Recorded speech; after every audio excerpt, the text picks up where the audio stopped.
Hola Lu, bienvenida. Tiene que haber algo más. Gracias por venir hoy a conversar conmigo. Muchas gracias, Mali, por tenerme acá. Un placer. Espero que nos divirtamos un rato. Sí, estoy segura que sí. Empecemos por quién sos vos. Presentate, así la gente sabe con quién vamos a hablar. Mi nombre es Luciana Resnick. Soy argentina, nacida en Buenos Aires. Tengo 32 casi, en una semana exactamente 33 años, a 2022. Hoy vivo en California, en Sausalito, un pueblito enfrente a San Francisco, a 15-20 minutos. Hace ya casi 4 o 5 años que vivo en California, historia de la cual seguramente después charlemos. En mi vida anterior estudié ingeniería informática en el ITBA en Buenos Aires, y armé una empresa que se llamó Wolox, que lideré y construí durante casi 10 años y que fue vendida a Accenture hace ya un año y medio. Y ahora, bueno, en el proceso de redefinir un montón de cosas de mí, de mi vida y también de mis nuevos proyectos y de lo que se viene para adelante. Y te diría que por sobre todo soy una emprendedora. Es algo que me define muchísimo, más allá del que esté materializando en un momento dado. Me gusta hacer, me gusta liderar, me gusta hacer lío, me gusta romper con el status quo, me gusta trabajar, divertirme. Me gusta la música, el cine, el teatro, estar con amigos, navegar, el mar, la naturaleza. Eh, Eso, un poco de todo. Excelente. Múltiples pasiones. Sí. Y ya que estuviste trabajando 10 años en Wolox, danos un poco más de contexto de qué es, así se entiende un poco mejor. Wolex es una empresa de desarrollo de productos de innovación y transformación digital. A lo largo de los 10 años fue migrando un poco y cambiando su propuesta de valor de acuerdo a cómo iba evolucionando el mercado, pero lo que siempre hicimos fue construir productos digitales que transformaran negocios de empresas ya sea más tradicionales, que estaban en la búsqueda de nuevas formas de generar negocio o conectar con sus audiencias de manera digital, o emprendedores que buscaban un equipo técnico y tecnológico que les lleve adelante sus ideas o sus proyectos o complemente sus equipos de tecnología. Hacíamos de tecnología, desarrollo, diseño, producto, y nacimos como una pequeña empresa que trabajaba con emprendedores en Buenos Aires allá hace muchos años. Y ya en los últimos años, cuando la vendimos, éramos una empresa con presencia global y particularmente muy fuerte regionalmente, en Buenos Aires, Chile, México, Colombia, Estados Unidos. Éramos más de 400 personas, trabajando con marcas muy reconocidas, así que la verdad es que fue una experiencia súper, súper transformadora, increíble, de crecimiento y de éxito bajo múltiples comillas. Y eso, era Wolox, es todavía, sigue existiendo. Ujú. Yo no estoy más ahí, pero es lindo también ver cómo trasciende y cómo sigue existiendo la empresa, la marca, el espíritu, más allá de las personas. Excelente. Empecemos por cuál fue el desafío para vos de ser CEO, de dirigir una compañía de tecnología. Uf, todos. Yo asumí como CEO de Wolox cuando tenía 26 años. Un poco Todavía no había joven. recibido, sí, todavía no había no me había ni recibido de la facultad. Eh, y era mi primera experiencia laboral Wolox. Nunca había tenido otro trabajo formal. Sí había hecho un montón de cosas, pero como trabajo formal, era mi primera experiencia laboral. Entonces, la verdad que no solo no tenía ningún tipo de referencia clara de lo que era ser CEO, sino que de lo que era hacer un negocio, de lo que era trabajar en un ambiente corporativo. Entonces, la verdad que los desafíos fueron infinitos, eh, pero fue una experiencia increíble, transformadora, de crecimiento, que me desafió todos los días, hasta el último día. Pero fue un orgullo y un placer y una bendición poder hacerlo, estar al frente de una empresa como Wolox, de un equipo talentosísimo que me seguía y a quien yo lideraba. Y la verdad es que hoy lo veo con un nivel de agradecimiento y de agradecimiento hacia todos los que hicieron que yo pueda estar en esa posición y hacia mí por arriesgarme y tomar el desafío en un momento donde no era tan obvio y donde muchas otras Ujú. personas por ahí hubiesen dicho que no o que no estaban listas o los miedos hubiesen ponderado por sobre la locura de, de tomar un desafío como ese. Y hoy recuerdo los años que fui CEO, que fueron casi 4 años, como los años de mayor aprendizaje y disfrute, y también obviamente cansancio, tristeza, estrés y todas las cosas que vienen juntas, pero fue una gran experiencia. Me ¿Contra formó qué muchísimo. cosas te Sí. enfrentaste en esos 4 años? A ver, lo voy a dividir, si querés, en distintos frentes, ¿no? Digamos, el trabajo de un CEO de una compañía en general y lo que fue el mío en particular tiene montones de desafíos y distintas verticales en las cuales uno tiene que estar permanentemente trabajando. Una tiene que ver con la gente, el equipo. Eh, Realmente suena medio tonto, pero el mayor aprendizaje de liderazgo, que fue quizás lo que más tuve que entrenar y lo que más aprendí, fue que it's all about people. La verdad que el mundo son personas coordinadas con procesos en el mejor caso y si no intenciones en el peor caso. Y esas personas vienen con sus emociones, con sus bias, con sus historias, con sus deseos, con sus miedos, y ser capaz de entender eso y trabajar desde ese lugar humano a los equipos propios, a los clientes y a cada una de las personas que conforman, digamos, el ecosistema de una empresa es probablemente una de las tareas más importantes que un CEO tiene que hacer. Permanentemente estar trabajando en el equipo, entendiendo si están bien, sobre todo cuando uno trata con equipos de high performance, digamos, ¿no? Como mis equipos no era gente fácil de tratar, yo tampoco lo soy, ¿no? Éramos todos muy jóvenes, con mucha ambición, con muchas ganas, pero también con muchas oportunidades, con muchos deseos, con muchas ambiciones, entonces creo que entender el factor humano y la complejidad humana era uno de mis grandes verticales. Después podemos volver. Ujú. Después el negocio en sí. Digamos, aprender de negocios no es fácil, no es rápido y en general los libros no te enseñan lo que es la realidad de un negocio, ¿no?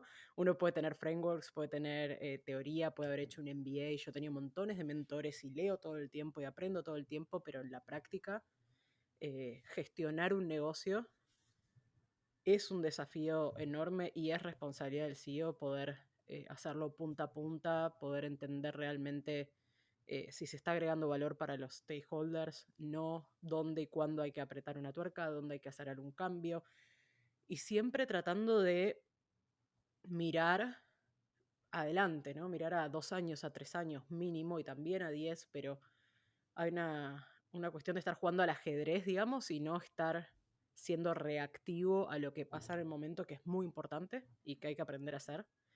Eh, para mí hoy, ya muchos años después y con otros tipos de experiencias, un buen CEO es aquel que literalmente está jugando una partida de ajedrez y que por ahí no necesariamente está accionando todo el tiempo, pero puede mirar el tablero y entender, observar y hacer cambios pequeños, pero con grandes impactos en los lugares correctos y en los momentos correctos, ¿no?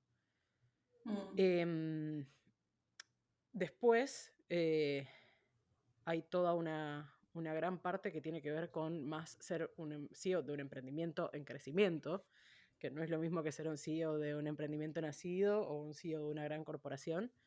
Y es que el día a día es un lío permanente. Hay incendios por todos lados, todo se rompe. Cuando uno arregla algo, piensa que ya está, te mirás para atrás y las 5 torrecitas que yo siempre hago la imagen, la analogía de que estás en la playa haciendo torres de arena y cuando llegaste a la tercera o cuarta mirás para atrás y el mar ya llevó las 4 anteriores que estabas construyendo. Esa es la sensación permanente de estar construyendo en una startup. Em, y eso requiere muchísima acción, requiere muchísima estamina, mucha energía, mucha determinación para la ejecución.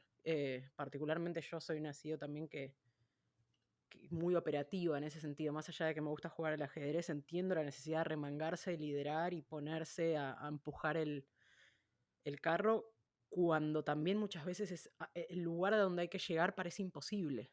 Porque por la propia definición de un emprendimiento o una startup, todo lo que haces es nuevo, todo lo que haces parece una locura, todo es un desafío que pareciera que es imposible. Entonces, motivar, armar un plan concreto para poder llegar, empujar, setear la vara, setear la cultura, setear el nivel de exigencia que uno le pone a la compañía y a veces tomar decisiones difíciles también en ese camino, es también parte de lo que me tocó vivir, ¿no? Desde decisiones como abrir o cerrar nuevos países y nuevos mercados, despedir gente, decidir o no seguir trabajando con cierto cliente a costa de perder plata, eh, ir a negociar deals que por ahí no significaban un porcentaje muy grande de lo que iba a ser el revenue del año, y ahora vos que estás haciendo ahí un curso de negociación y pararse con la autoridad de decir, yo en realidad acá me estoy jugando la vida, pero el otro no se tiene que enterar y me voy a negociar par a par con el CEO de una corporación que lleva 30 años en ese puesto y no puede creer como una pendeja rubia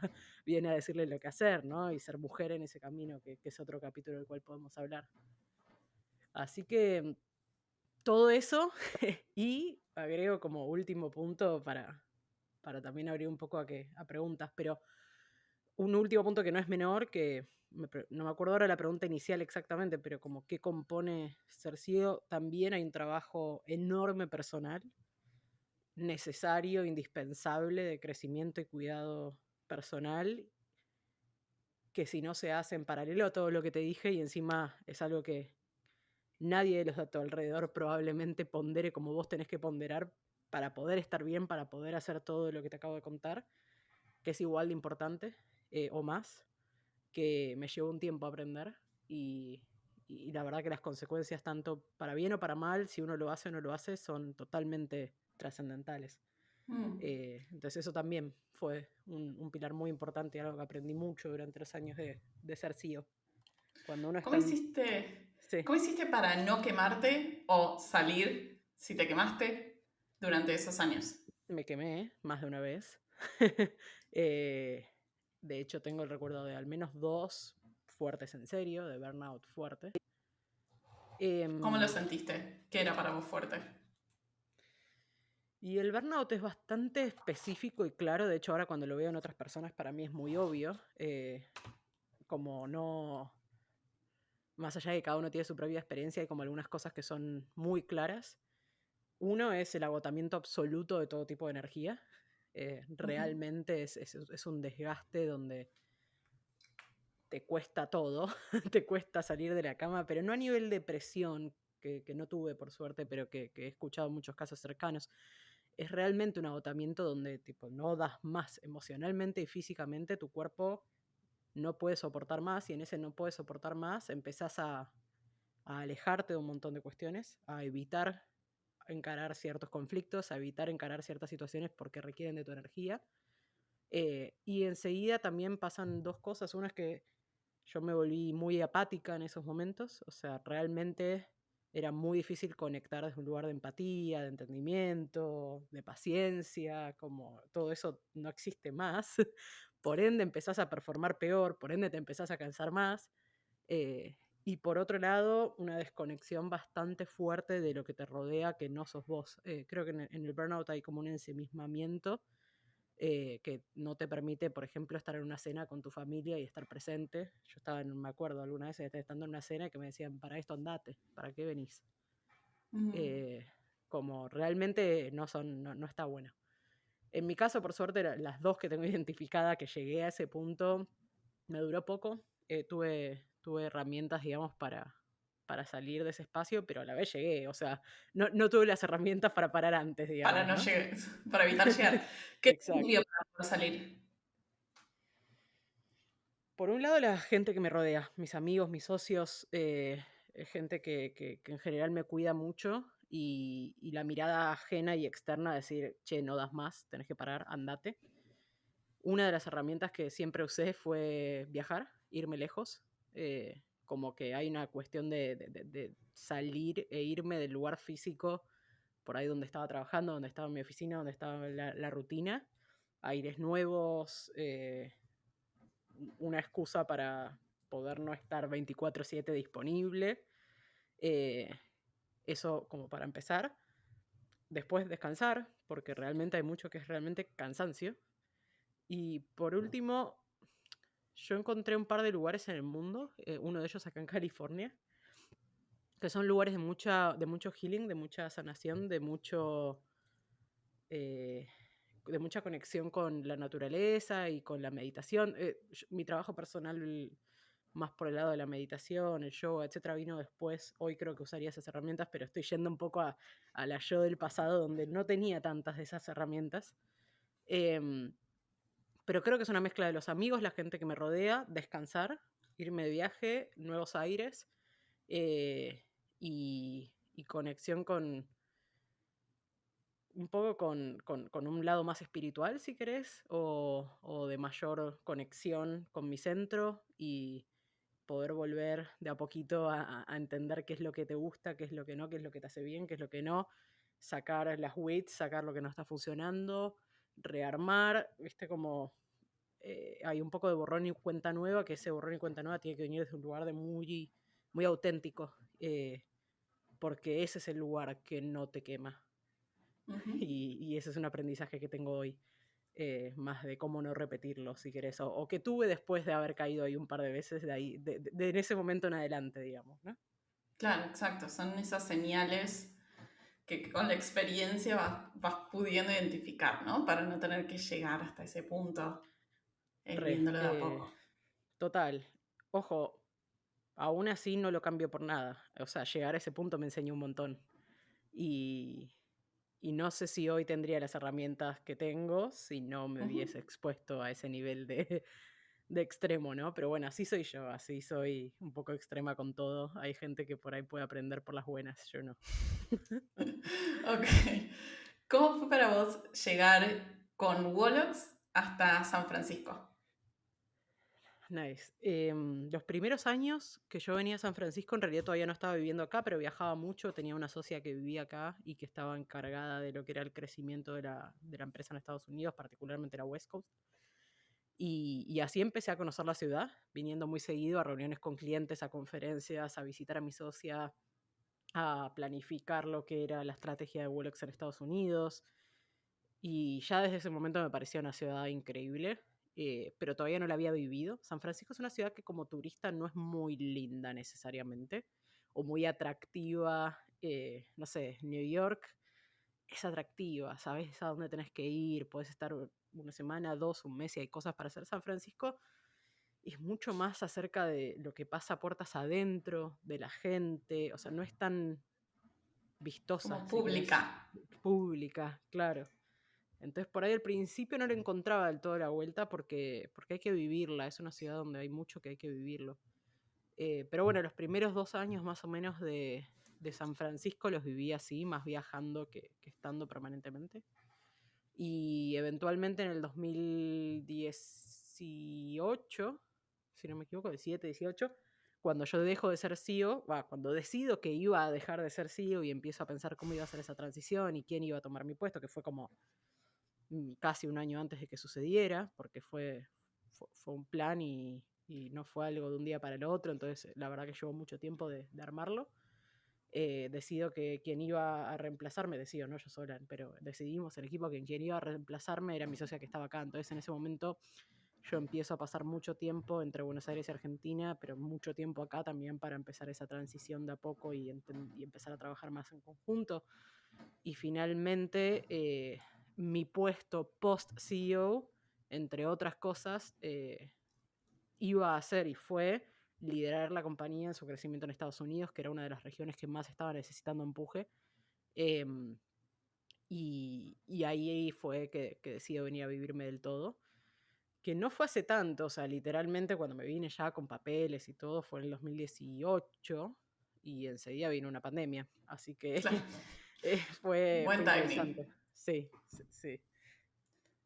Y para quien no tuvo nunca la experiencia de, ya sea ir a Estados Unidos, menos a San Francisco, que es más específico, o la posibilidad de trabajar con una empresa yankee de allá, ¿cuáles dirías que fueron las diferencias culturales que notaste, que puede ser personal y o laboral?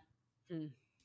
Son muchas las diferencias culturales y de hecho es para mí uno de los mayores desafíos para cualquier latinoamericano queriendo hacer negocios en Estados Unidos o con gente americana, norteamericana. Em, la principal diferencia es la actitud frente al trabajo. Para el americano promedio, San Francisco, New York, vamos a hablar de Estados Unidos de las costas, ¿no? Empecemos por ahí, Estados Unidos es enorme.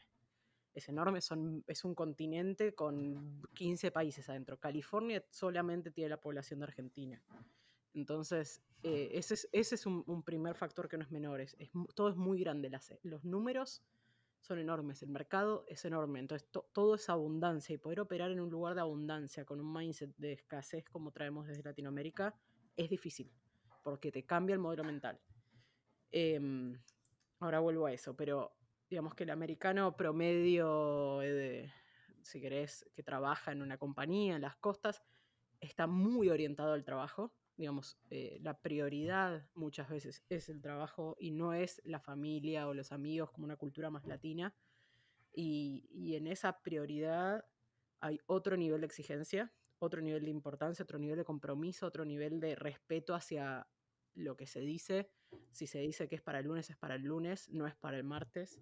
Un acuerdo de palabra vale lo mismo que un acuerdo escrito y se respeta. Eh, un, una persona que realmente quiere triunfar, entre comillas, en lo que significa triunfar en el mundo laboral, si querés, más tradicional y americano, es una persona que probablemente esté trabajando 15, 18 horas por día y está bien visto. Nadie le va a decir, no, aflojá, vamos a comer un asado. Como, Ujú. no, realmente se trabaja y se trabaja mucho más intenso. No todos, pero es la cultura gringa típica, digamos, y que se ve en un montón de los espacios que uno se mueve. Y por otro lado, particularmente en San Francisco y en California, que es como el tupper del tupper del tupper, hay una cantidad de plata, una cantidad de talento y una cantidad de recursos para pensar enorme que está totalmente fuera de nuestro entendimiento si no estuviste expuesto a eso. Y eso cambia la forma de hacer negocios. O sea, todo lo que uno piensa te lo multiplican por 1000. Las ideas que uno piensa que podrían ser una buena empresa, acá no son ni para empezar. Me acuerdo cuando llegué a San Francisco al principio, yo venía con un mindset muy latinoamericano, muy argentino también, y había visto muchísimos emprendimientos. Por mi trabajo me pichaban proyectos todo el tiempo, todo el día. Y mi cerebro estaba ya preparado para pensar todas las razones por las cuales eso iba a salir mal. Ujú. A mí alguien me contaba un proyecto y en mi cabeza yo ya tenía las 15 ideas de por qué eso no iba a funcionar. Era hacia donde yo iba naturalmente. Y llegué acá y seguía pensando del mismo modo y veía proyectos y era, no, bueno, porque esto va a funcionar. Un día me acuerdo que me cruzo con una mujer que estaba haciendo una startup de comida envasada al vacío, frisada para madres que habían recién parido, que no quieren cocinar cuando llegan a la casa después de estar en el hospital. Algo como así de específico. Y era vegano, creo. Y yo, ¿quién te va a comprar esto? ¿Quién va a pagar? No hay mercado, el delivery, y funciona. El mercado es tan grande y hay tantos nichos y tanta plata que funciona. Entonces, cambiar ese mindset de todo lo que no va a funcionar por todo lo de cómo podemos hacer para que funcione es transformador. Em, entonces, trabajar con Estados Unidos o con los gringos tiene eso, tiene un nivel de exigencia impecable, tiene un nivel de competencia fuertísimo. Nosotros no estamos acostumbrados a la competencia tampoco. Hacer las cosas más o menos bien y sos el rey del continente. Sí. Acá hacer las cosas más o menos bien y no sos nadie todavía. Em, el nivel de colaboración, o sea, de competencia, pero de colaboración también. O sea, vos le escribís un mail acá al número 1 de cualquier cosa y te contestan 5 minutos. Le escribís un mail en Latinoamérica y no te contestan, aunque lo hayan leído, porque queda bien no contestar.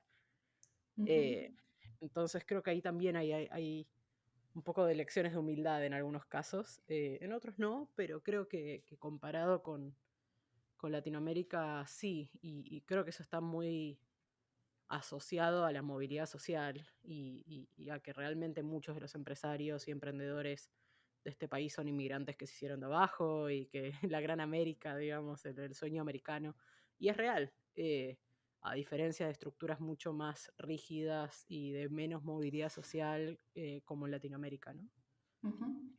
Sí, clarísimo este pensamiento con el cual venimos de Me decís una idea y te digo 20 razones por las cuales eso no se puede hacer y por las cuales no te va a ir bien. Creo que está tan incorporado en todo lo que hacemos que no sé cómo lo desarmás. ¿Cómo hiciste para transformar esa mentalidad de escasez con la que nacimos Sí. a algo un poco más balanceado? Bueno, la verdad es que los ejemplos me fueron dejando callada. La realidad me fue mostrando que yo no tenía razón, que no era una verdad universal. Y después de 3, 4, 5 veces donde pensás esto no tiene chance y de repente ves que sí tiene chance, decís, bueno, por ahí la que está mal acá soy yo. Y empieza a pasar, ¿no? Pero creo que estar expuesto y poder ver esas otras realidades es lo que permite ese cambio de Ujú. manera muy fácil, digamos, o u obligada casi. El cerebro empieza a aprender, ¿no? Está bueno. Distinto. ¿Con la pandemia sentís que cambió todo esto que decías como de la exigencia de la cultura del sobretrabajo en San Francisco por lo menos? No, No, no, la verdad que no. está peor. Eh, Ahora trabajan 20 horas. claro, o por ahí está igual, pero en peores condiciones, lo cual está generando una pandemia de depresión y de Exacto. problemas y otro tipo de problemas que es grave. Em, a ver, sí creo que como sociedad en general está habiendo un cambio de mindset respecto a lo que es el trabajo. Em, También a mí que me pasa es que yo estoy expuesta mucho a un tipo de trabajadores, si crees, el mundo emprendedor y particularmente el mundo emprendedor de San Francisco, que probablemente la gran mayoría lo hace porque lo quiere, porque le gusta, o sea, no lo veo como algo Ujú, malo en ese caso, digamos. Em, y aparte, particularmente en California, no todos, pero sí con un entendimiento de la necesidad del balance mucho mayor que lo que se ve poner en New York, ¿no?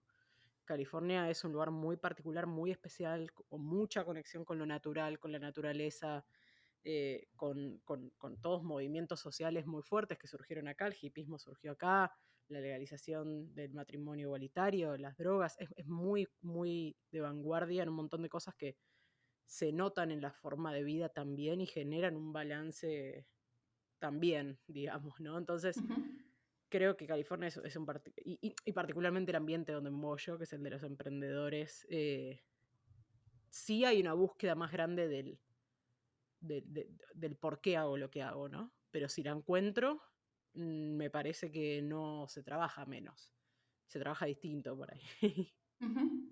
Bien. Preparando esta entrevista, hablé con una invitada que pasó por el podcast que me dio una pregunta para hacerte. A ver. Me dijeron que te pregunte cómo fue pasar por el festival Burning Man. ¿Sabes quién ¿Quién fue habrá la que hizo sido? la pregunta? No, a ver, ¿me lo puedes decir? Marina Díaz Ibarra. Mirá, pasó por el podcast. Contanos qué es el Gran festival para quien personaje. no conoce.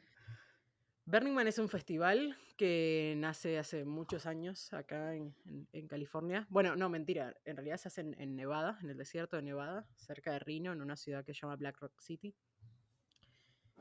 Que es maravilloso porque es un gran experimento social donde básicamente se crea una ciudad donde van al día de hoy entre 70 y 80 mil personas cada año y se crea una ciudad que va a existir solamente durante esa semana o 10 días que dura lo que se llama el festival. No es un festival en la palabra más tradicional de festival.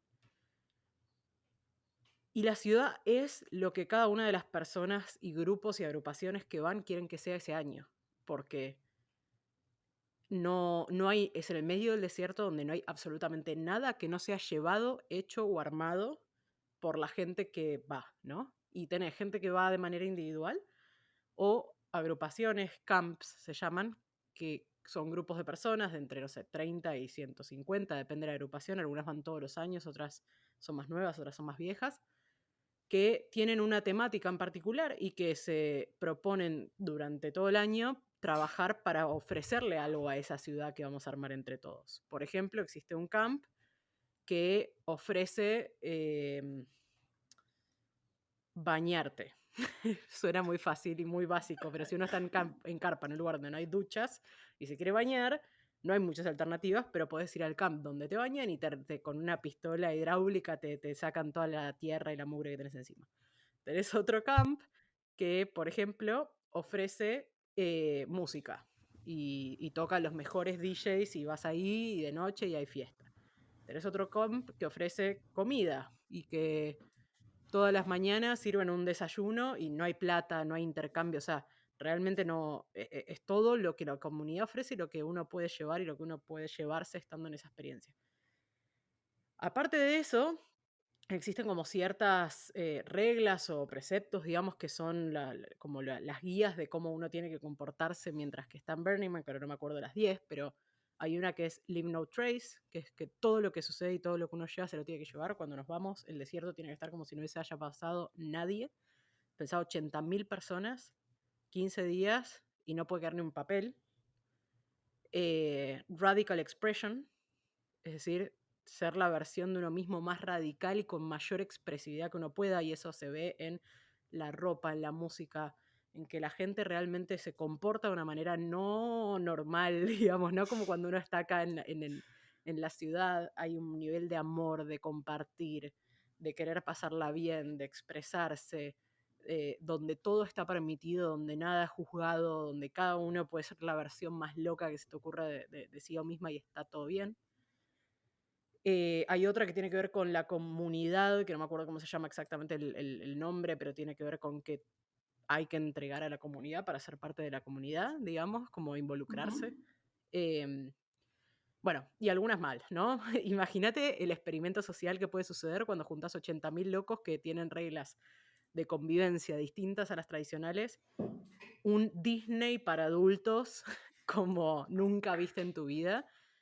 Y un nivel de disfrute que se ve pocas veces en la vida, y a la vez en un contexto súper duro, en el medio del desierto, con 43 grados, sin agua, con un polvo que se te entra por todos lados, con cero comodidades. Entonces, hay algo también de esa luz en el medio de tanto...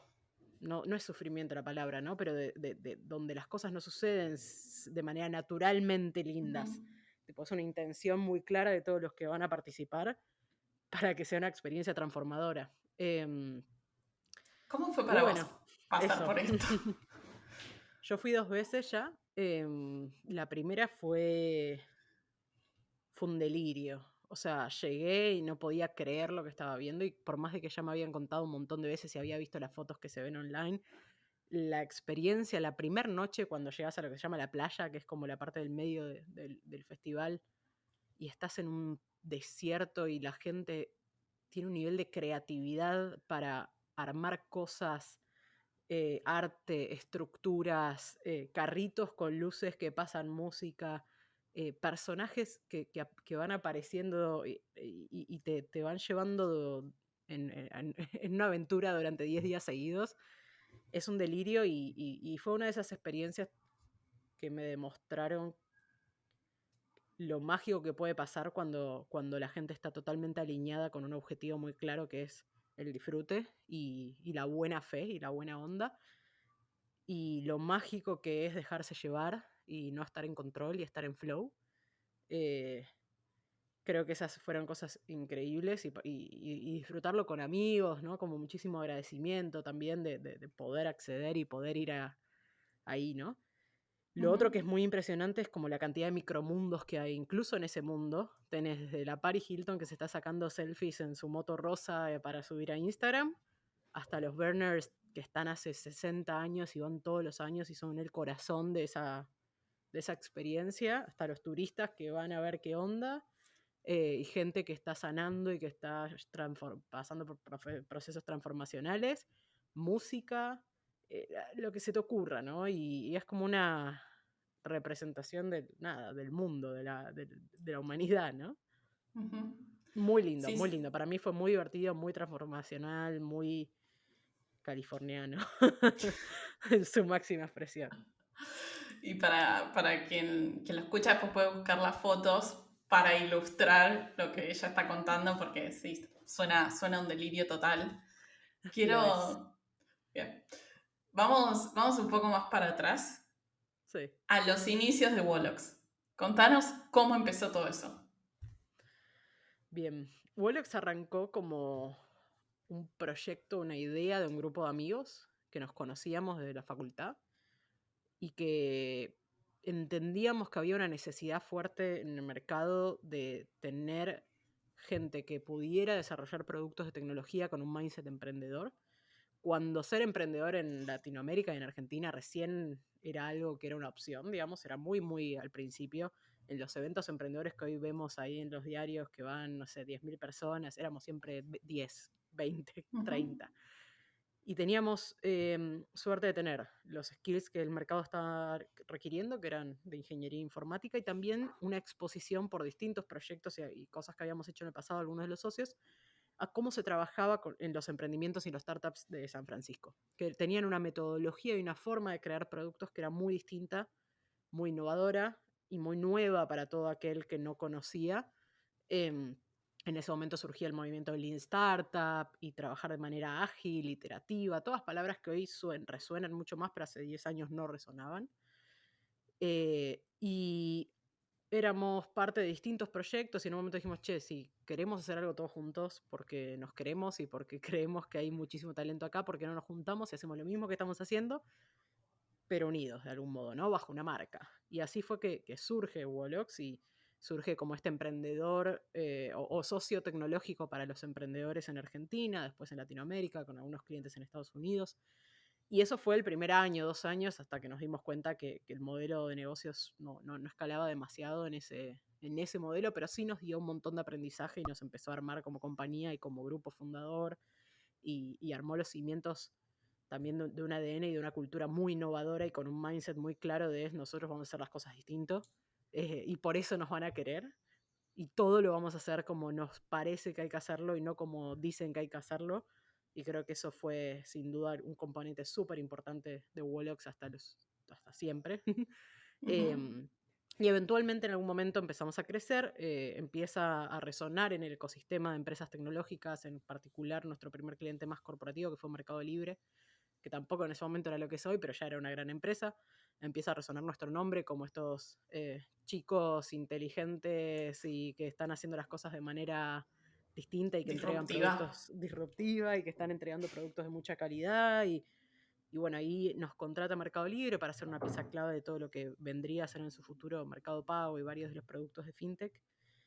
Y empezamos a ver que había un mundo súper interesante en lo que era transformación digital o ser la pata de innovación en empresas más establecidas y había un negocio mucho más atractivo también en ese espacio.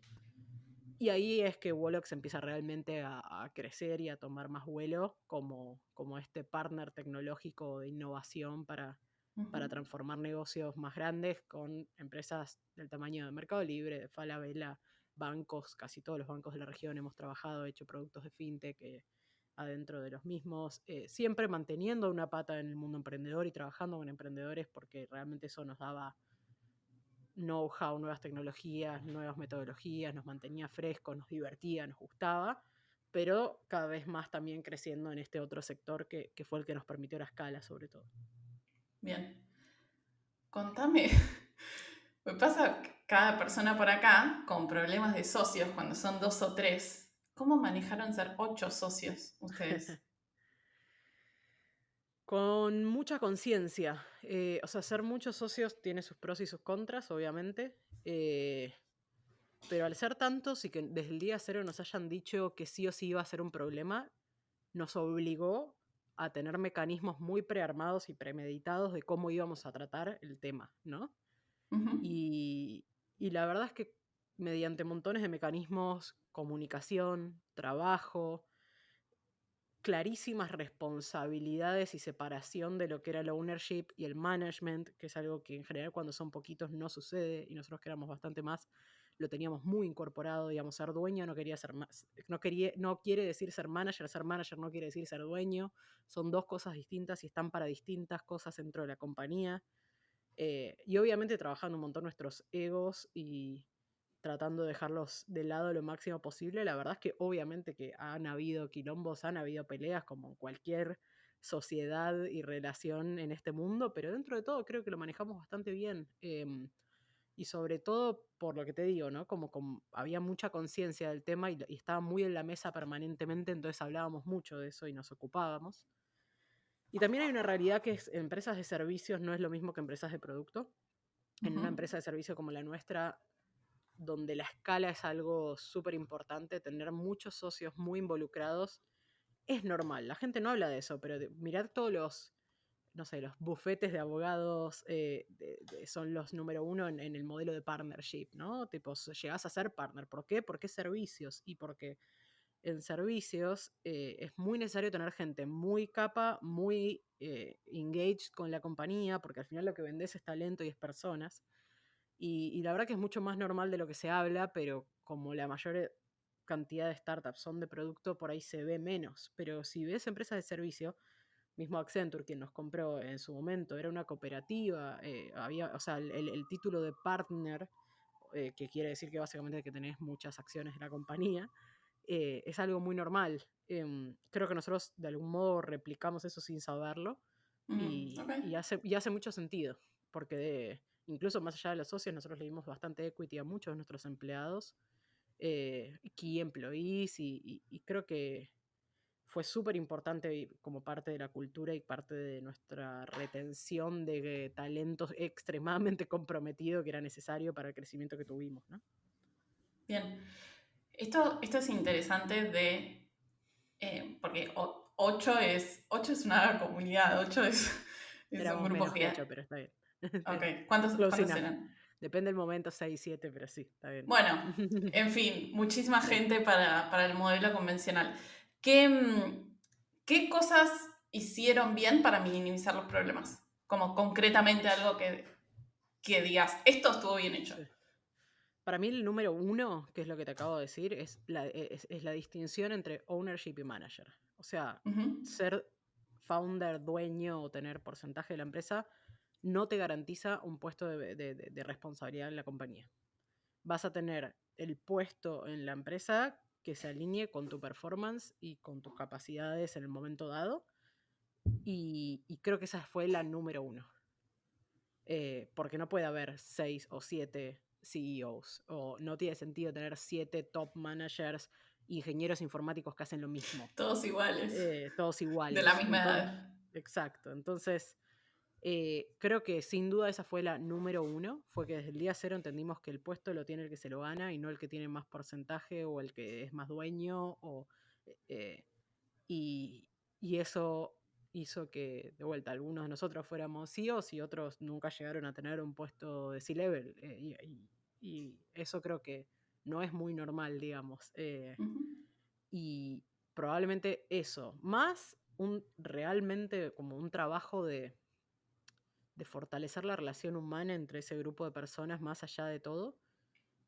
Dedicarle tiempo a llevarnos bien, dedicarle tiempo a conocernos, a tener espacios para pasarla bien y entender qué temas sí son temas de founders y qué temas son temas de management. Hay empresas muy avanzadas que no son capaces de distinguir eso, ni hablar de las pymes de nuestro país, donde la familia son los dueños, son los accionistas, son los managers, son los que dirigen, son los que comen el domingo. De hecho, se asimila bastante nuestra forma de operar también al de una pyme familiar en ese sentido, si querés, donde tenés mucha gente que se quiere mucho, muy involucrada, con mezcla de roles, ¿no? Eh, entonces, invertir en la relación, separar ownership y management y entender realmente las decisiones y las responsabilidades dónde quedan. Habían algunas responsabilidades y algunas decisiones que eran decisiones de founders, punto. Y ahí estábamos todos.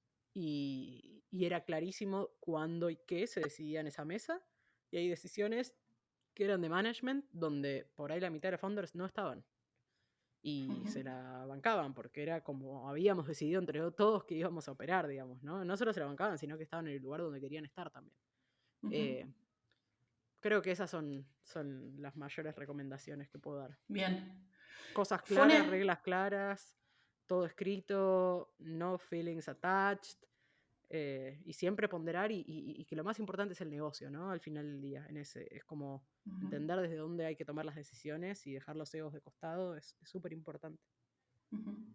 ¿Fue una decisión tomada que el rol del CEO vaya rotando? No, y es gracioso porque como eso salió en un par de notas del diario, hemos sido conocidos por eso y no es verdad. O sea, sí fue algo que sucedió y que sí la decisión era estar súper abiertos a que eso pudiera pasar, Ujú. como al no tabú sobre el tema. De hecho, la mayoría de las empresas del mundo rotan los CEOs, solo que nada, no se habla Sí. de eso, pero tipo, es lo más normal del mundo. Es muy Ujú. difícil ser CEO más de 3 4 años en cualquier empresa de cualquier lugar del mundo. eh, pero no se habla tanto y entonces lo que sí hicimos fue naturalizarlo y entender que en una empresa de tanto crecimiento, donde éramos todos tan chicos, de tanta entrega y tanta exigencia y un montón de otras cosas, era natural que el liderazgo necesario para distintos momentos de la compañía y distintos desafíos de la compañía pudiera no ser la misma persona quien tenía que tomarlo. Y era una conversación que sí teníamos en la mesa recurrentemente. Una vez por año revisábamos todos los roles y nos preguntábamos si teníamos la configuración de equipo ideal o había que rotar algo o hacer algún cambio, o si sentíamos que podíamos maximizar los objetivos que nos planteábamos con otra distribución de roles o de responsabilidades, o si mismo alguien quería aprender algo nuevo. También son muchos años de nuestra primera experiencia laboral, ¿no? Entonces, si uno quiere explorar cosas nuevas o estar expuesto a nuevos skills, ¿no? Había lugar a esos deseos, y también había lugar a challengear todo el tiempo. Nos preguntábamos todos los años si estábamos haciendo lo mejor que podíamos hacer para lograr los objetivos, ¿no? Entonces, Ujú. y muchas veces la respuesta a eso, por distintas razones, ya sea cansancio, cambio de foco de la compañía, priorización de objetivos que alguien tenía más capacidad que otro para ejecutarlo, o lo que fuera, se dio naturalmente que cambiamos varias veces. Eh, de vuelta, creo que operamos más como una compañía en un estadio mucho más avanzado, como una corporación donde eso es totalmente normal, donde se sientan los shareholders y dicen que sí oponemos y por qué, y sin problemas, digamos, que como una startup donde está el fundador también, porque éramos muchos y todo lo que te acabo de contar probablemente obviamente sumaba a esa apertura mental, si querés. Ujú. ¿Cómo ves vos el rol de la diversidad y por ende inclusión? Porque en este caso que venían todos de estudiando la misma carrera universitaria, de la misma edad, del mismo rango etario, la misma ciudad, como todos bastante parecidos. Re. Yo lo veo como algo absolutamente clave, eh, que trae sus desafíos y sus complejidades, ¿no? Tener una diversidad en la mesa hay que saber manejarla. La diversidad mal manejada puede ser una pantalla que luce linda pero que por dentro al final no funciona. La diversidad bien manejada y con gente que está preparada para eso es maravillosa y está comprobadísimo que trae beneficios increíbles. Creo que nosotros claramente no tuvimos demasiada diversidad y eso nos generó problemas, de hecho, al principio. Y tuvimos que ser bastante conscientes de cómo trabajarlos. Problemas desde, si no sos de Litva, entonces, ¿para qué estás en Wolox? Que eso muy al principio empezó a pasar y fuimos muy rápidos en accionar sobre eso y cambiar esa percepción y cambiarlo a través de los hechos y cambiar los ratios de composición, digamos, de nuestra masa salarial, porque no era algo que queríamos que fuera así. Em, y después también lo que pasó es que más allá de que ponerle que habíamos estudiado la misma carrera, muy rápidamente, sobre todo quienes nos encontrábamos en el top management, que no éramos todos los founders, nos especializamos mucho en cosas muy diversas. Y trajimos a la mesa esa diversidad, no solo de género, sino también de skills, de intereses. Digamos, yo claramente me dediqué mucho más al negocio, otro a la parte muchísimo más técnica, otros al marketing, al producto. Entonces, por ahí partimos de un lugar mucho menos diverso porque teníamos la misma formación formal, digamos, pero también teníamos historias de vida muy distintas, veníamos de lugares diferentes, de ciudades diferentes y sobre todo intereses diversos. No éramos todos los mismos nerds, CTOs, de hecho, solo uno de los que estábamos ahí podía ser el CTO. Y eso, me hubiese gustado tener más diversidad, probablemente la respuesta sea sí. En el momento no lo ponderamos, no lo pensamos, hoy lo pensaría por ahí un poco más. Y después, para mí, más allá de, si querés, en el equipo fundador, sí trabajamos muchísimo cómo complementarlo con toda la gente que sumamos después. Aún así, creo que, por ejemplo, fallamos bastante en la diversidad de naciones, si querés, donde siempre fuimos una empresa muy argentinocéntrica y eso nos trajo un montón de problemas a la hora de expandirnos internacionalmente. Nos costó mucho integrar a los managers de las oficinas y de los países donde nos expandíamos. Nos costó mucho entender la cultura americana, entonces creo que también trajo sus problemas, sin duda. Ujú. También, obviamente, es mucho más fácil hablar de estos temas que son mucho más, entre comillas, populares ahora, cuando ustedes empezaron hace 10 años, ¿no? Obviamente, Total. pero con esto de que fue la primera experiencia laboral para muchos de ustedes, ¿qué otro aprendizaje te llevas de algo que me puedas decir como, che, esto no estuvo tan bien hecho, no salió tan bien, o fue como un error, no sé? Mm. Uf, un montón de cosas no salieron tan bien, pero déjame que lo pienso. Lo que me pasa a mí un poco es que en general no soy una persona que se queda en el pasado y se queda pensando qué podría Ujú. haber sido mejor. O sea, para mí las cosas fueron lo que tenían que ser. Entonces, en general me cuesta. Sí obviamente tuvimos un montón de dificultades, pero son parte del camino. Entonces, no sé si, o sea, hoy me preguntás qué hubieses hecho distinto, nada, probablemente. Digamos, la historia fue increíble como fue. Ahora, hay un montón de cosas que sí, que hoy haría distintas, digamos, y que estoy haciendo distintas. Em, una de ellas es la que te acabo de decir. Me parece que no estar tan anclado en Argentina, y no solo Argentina por ser Argentina, sino en cualquier país que sea, digamos, uno solo y que al menos no sea Estados Unidos o Europa como un todo, digamos, te limita muchísimo en en esa capacidad de crecer. Pudimos crecer igual afuera, pero nos llevó mucho más esfuerzo y trabajo que si lo hubiésemos planificado desde el día cero. Desde, por ejemplo, si nuestras comunicaciones hubiesen salido en inglés desde el día cero, todas, en vez de tener todos nuestros documentos en español y cuando sumábamos a alguien que hablaba en inglés decir, uy, ahora hay que traducir todo, ¿no? Como que hay unas Ujú. cuestiones ahí que se pueden pensar de antemano. Después creo que en ese momento no teníamos tanto, o yo no tenía la confianza que por ahí tengo hoy para poder decir que no a más cosas. Creo que por ahí nos hemos involucrado con algunos clientes o en algunos proyectos que, de vuelta, con el diario del lunes es muy fácil, ¿no? En el momento creo que fueron las decisiones que tenían que ser, pero que por ahí no estaban siempre lo más alineados a lo que queríamos de la compañía en el futuro y que por ahí podríamos haber tomado un poco más de riesgo y decir esto no. Y por otro lado, es gracioso que lo diga la misma frase, ¿no? Hemos tomado un nivel de riesgo en algunas cosas que hoy no lo hago ni loca. Como que teníamos un nivel de ingenuidad hermosa, pero de desconocimiento incluso, de algunas cosas que hacíamos que digo, éramos unos dementes, mirá el lío que podríamos haber tenido legal acá, o como que desde los contratos que teníamos con los clientes, cada vez que nos poníamos, por ejemplo, más exigentes con los contratos, perdíamos más clientes, obviamente. Ahora, ese manejo del riesgo es algo súper complejo. Por empezar, es muy fácil cuando no sabes qué riesgo estás tomando, Ujú. porque lo estás Exacto, tomando cuando y no no te sabes lo que afecta. no sabes. Exacto. Y hoy con mucho más conocimiento te digo, y probablemente si hubiese sabido un montón de cosas no las hubiese hecho. Pero a la vez fueron clave para esa historia. Ujú. Desde cómo contratar gente hasta, no sé, alquilar casas para que vivan nuestros empleados con el liability que es tener empleados en Argentina, hasta,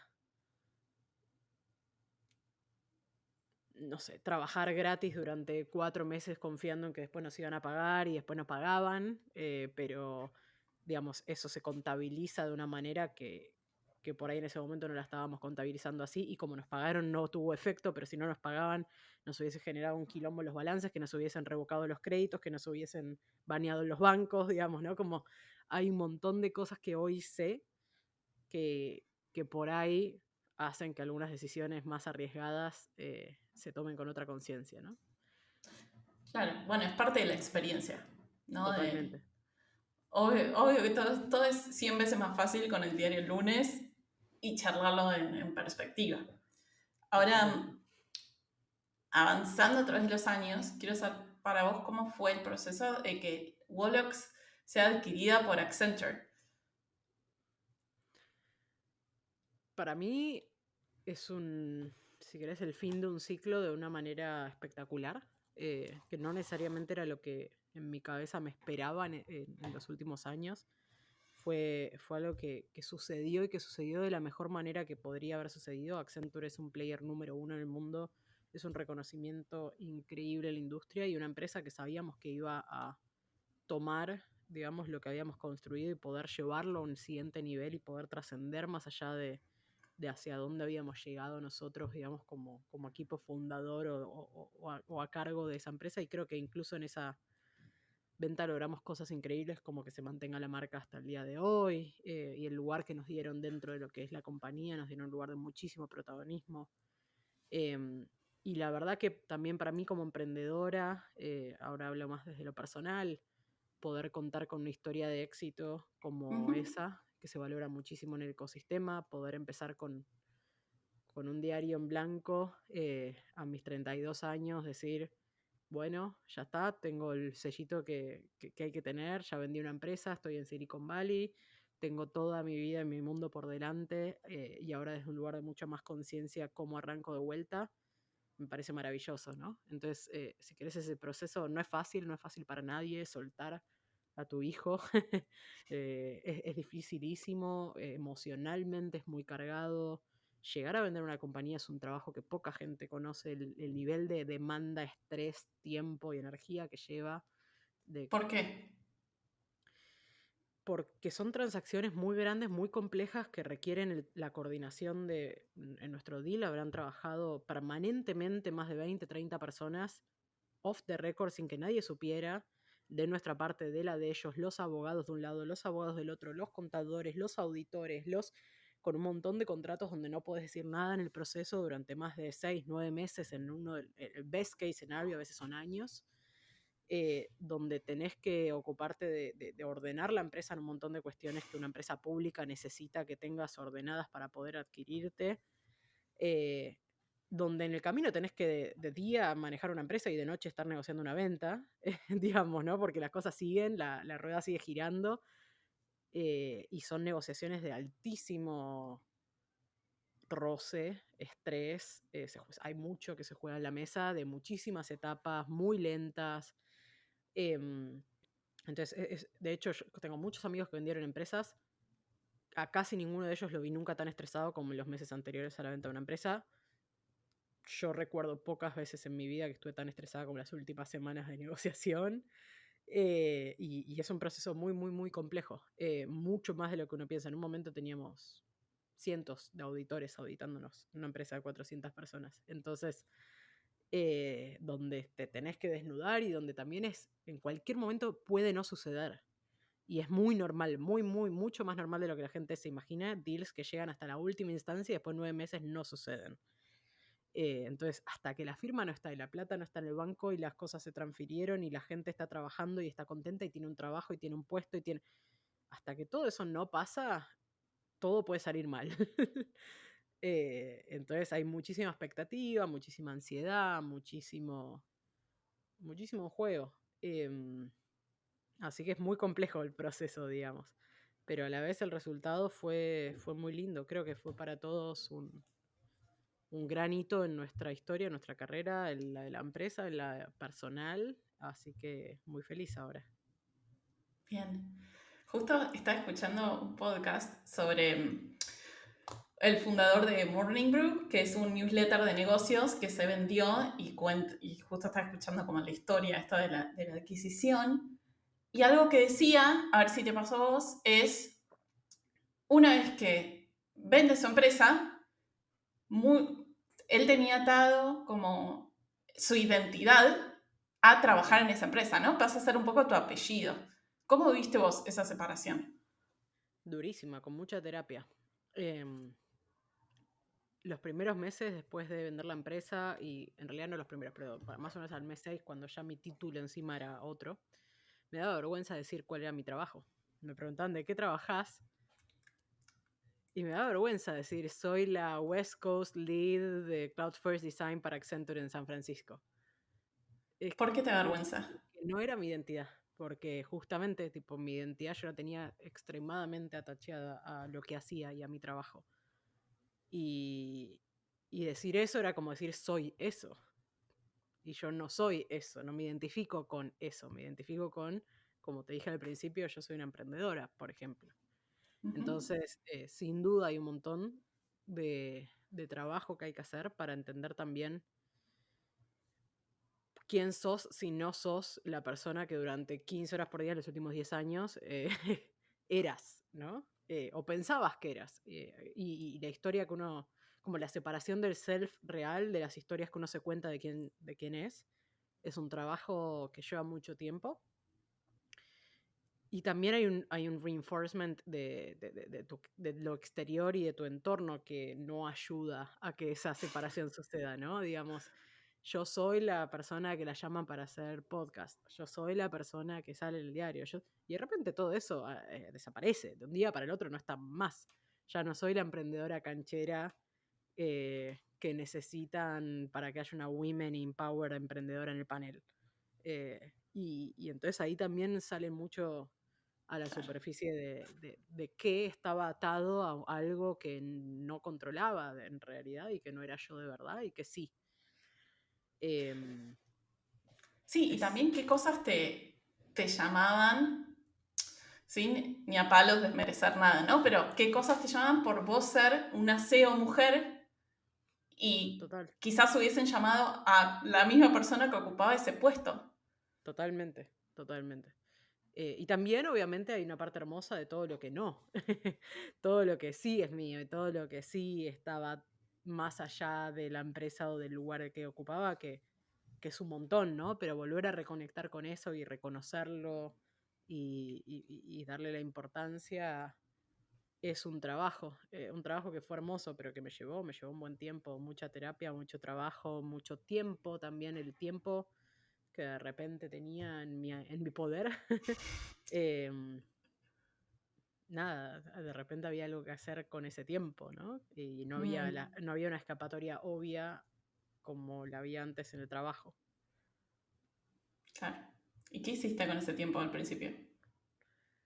Uf, un montón de cosas hermosas. Volví a tocar muchísimo la guitarra, volví a jugar al tenis, a hacer yoga, a conectar con mis amigos de una manera mucho más consciente e Ujú. intencional, a llamar a mi familia una vez por semana, a darme todo el tiempo del mundo a leer, a curiosear, a volver a investigar, a volver a estudiar y a volver a aprender esa chispa de la creatividad que estaba bastante Claro, apagada debajo del mar de cosas para hacer, digamos, y de sí. cansancio y de foco.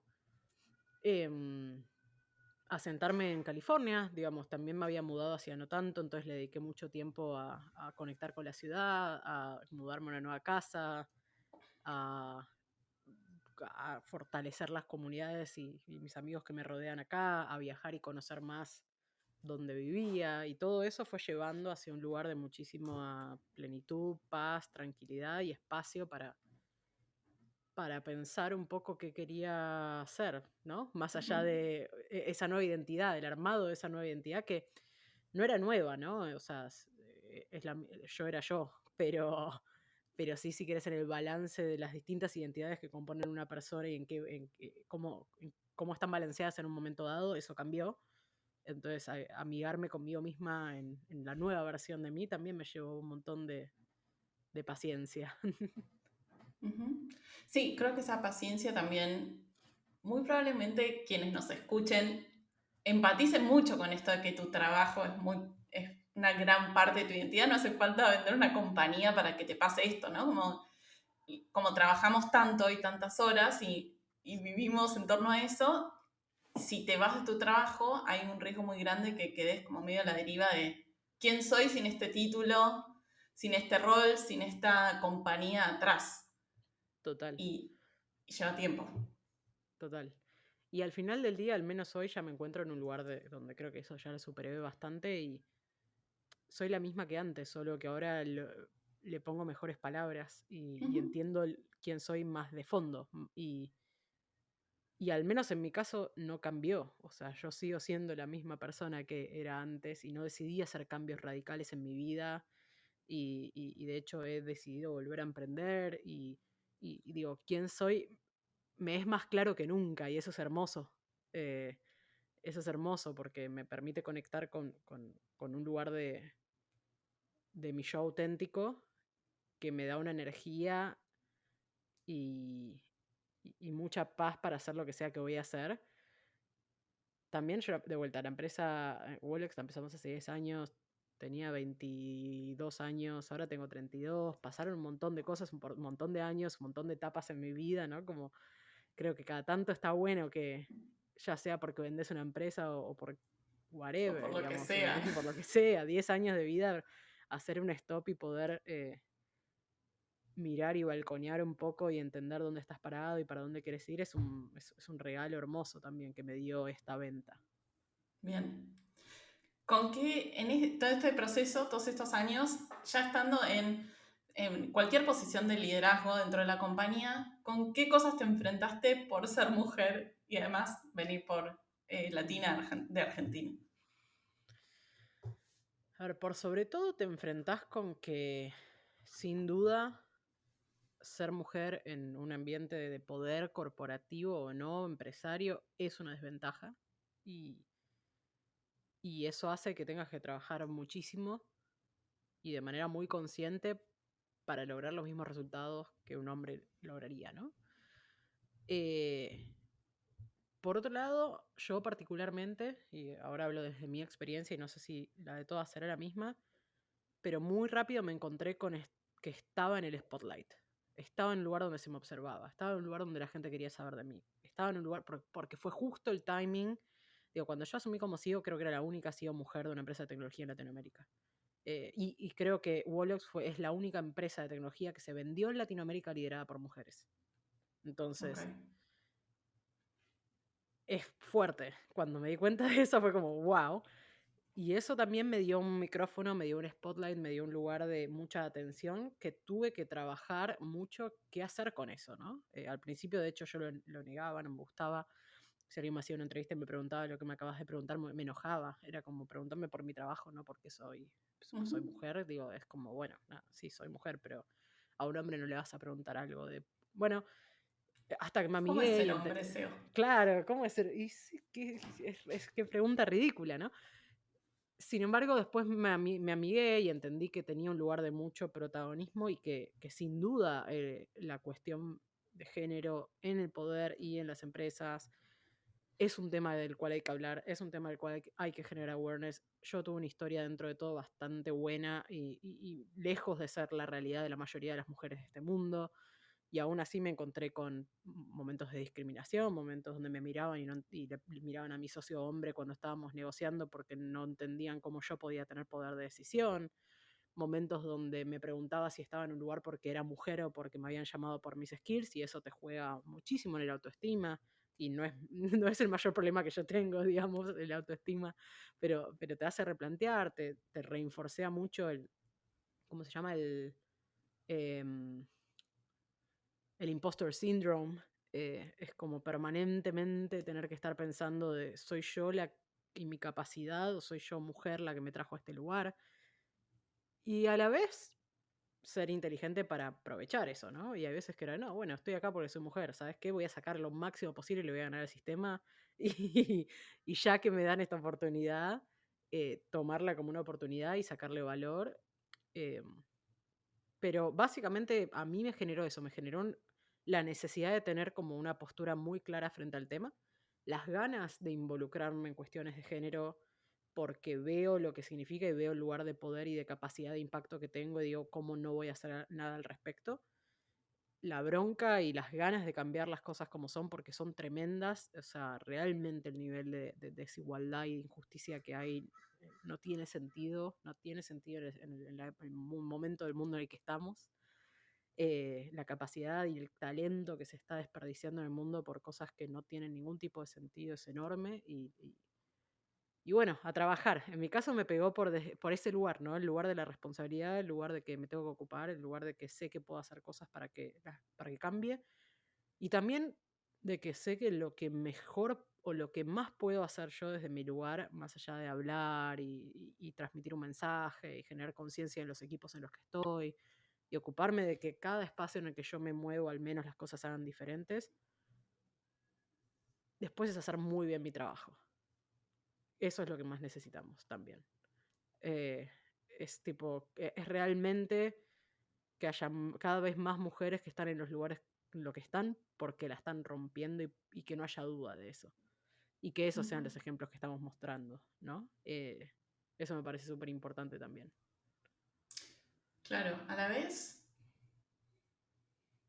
es muy justo esto que vos decías al principio de tener que trabajar mucho más para romperla, Sí, cuando hay otros en el mismo rol haciendo un trabajo peor sí. y que no pasa nada. Es re ¿Cómo injusto. dirías, cómo dirías vos que podemos hacer para empoderar más mujeres en cualquier tipo de rol de liderazgo o en compañía? Lo más importante y lo primero es ser consciente del bias que traemos. O sea, la cantidad de veces que escucho, no, yo no discrimino por género. Ya de por sí asumí que sí. Yo también discrimino por género. O sea, tenemos un bias que viene de nuestra historia y de cómo operamos y de los sistemas de los cuales no somos conscientes, que es enorme. Entonces, para mí el primer punto es ser consciente de que el bias existe, de que es muy, muy, muy probable que lo tengamos y de que entonces hay que tener iniciativas y acciones muy concretas para contrarrestarlo, ¿no? Después de eso, eh, cosas concretas. Por ejemplo, hay una que a mí me gusta mucho, que es una regla para mí de oro, que es nunca ascender a alguien o darle un puesto o contratar a alguien sin haber tenido en la terna final al menos una mujer. Punto. Y sí, te va a costar más conseguirlo. Pero la excusa de hay pocas no es una excusa, porque si hay pocas quiere decir que al menos hay una. Y sí, te va a costar más conseguirlo, porque es más difícil, porque hay menos, porque son los propios sistemas que están rotos. Pero si vas a contratar a una persona para un puesto, el que sea, mínimo tener una mujer en la terna. Que esté a la altura de las circunstancias, digamos, ¿no? No una mujer porque sea una mujer. Eso es algo muy concreto, muy sencillo, donde hay mucho pushback de, no, bueno, no existen mujeres. Sí existen, salí a buscarlas. O sea, no es fácil, obviamente, Ujú. pero y probablemente muchas de ellas crees que no existen, pero están, pero no las estás viendo. Entonces, ese esfuerzo extra de salir a buscar las candidatas para posiciones, candidatas que estén listas, ¿no? Como también está eso, como no Sí. aceptar cualquier candidato, no es me traes cualquier mujer y cumpliste el check. Hacerlo desde un lugar de conciencia y entender el por qué, la necesidad y la importancia de eso, ese es como un punto que me parece muy importante. El segundo es mentorear, empoderar, acompañar, sobre todo mujeres a mujeres que tienen un impacto triple, pero cualquiera. Yo tuve grandes mentoras que me acompañaron, mentores también, em, pero también siempre pensé que podía hacer mucho más en eso y siempre me quedo con ganas de más y cada vez que veo una mujer que tiene potencial, eh, saber detectar ese potencial y acompañarla para que llegue al estadio en el cual esté lista para una de esas ternas que te digo, me parece súper importante. Porque también hay mucho que romper en el camino para que eso sea posible, mucho que enseñar, mucho que empujar, mucho que dar confianza, ¿no? Y ser muy consciente y handpick, digo, si todas las mujeres que estamos en poder tomamos 3 de esas, dentro de 5 años puede haber 3 veces más. Y eso es un Y montón. otra que me gusta mucho es que todavía hay mujeres que compiten contra mujeres. Re. Que eso no debería, ay, me parece horrible, no debería existir más. Como, ¿cómo vas a competir porque pensás que porque es mujer te va a robar el puesto? Esas bobadas que siguen pasando. Eso me Totalmente. parece terrible. Totalmente. Somos las primeras que tenemos que estar ahí para nuestras amigas, para nuestras socias, para nuestros colegas.